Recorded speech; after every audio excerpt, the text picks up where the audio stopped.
வணக்கம். நான் நடிகர் ஆம்பூர் விஜயகுமரன். நான் வசிக்கக்கூடிய நடராஜபுரம் பகுதிக்கு பக்கத்தில் இருக்கக்கூடிய நதிசிலாபுரம் பகுதியை சேர்ந்தவங்க.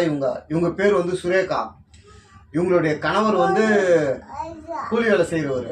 அவங்களுடைய குழந்தை வந்து மோகித் பேர், 2 வயசு. இந்த குழந்தைக்கு வந்து இதயத்தில் வந்து கட்டி இருக்குது. அதை வந்து உடனே ஆப்ரேஷன் பண்ணணும். அதுக்காக வந்து அவங்களுடைய மருத்துவ செலவு வந்து 2லேருந்து 2.5 லட்சம் ரூபாய்க்கும் செலவாகுது. அதை உதவி செய்யறதுக்கு யாரும் இல்லை, ஒரு ஏழ்மையான குடும்பத்தை சேர்ந்தவங்க. அதனால வந்து இந்த வீடியோ பார்க்குற நீங்கள் வந்து உங்களால் முடிஞ்ச உதவியை அவங்களுக்கு செய்யுங்க. நானும் வந்து என்னோட நண்பர்கிட்ட வந்து உதவி கேட்டுருக்கிறேன், நானும் செய்கிறேன். 2-3 நாள் நாங்களும் செய்கிறோம். அவங்களுடைய ஃபோன் நம்பர் வந்து இந்த வீடியோவில் நான் பதிவு செய்கிறேன். அவங்ககிட்ட கேளுங்க. அவங்க அந்த மருத்துவ அறிக்கை வந்து உங்களுக்கு வாட்ஸ்அப்பில் கூட அனுப்புவாங்க. உங்களுடைய நண்பர்கிட்டே அந்த வீடியோ ஷேர் பண்ணுங்கள். அவங்களும் உதவி செய்யட்டும்.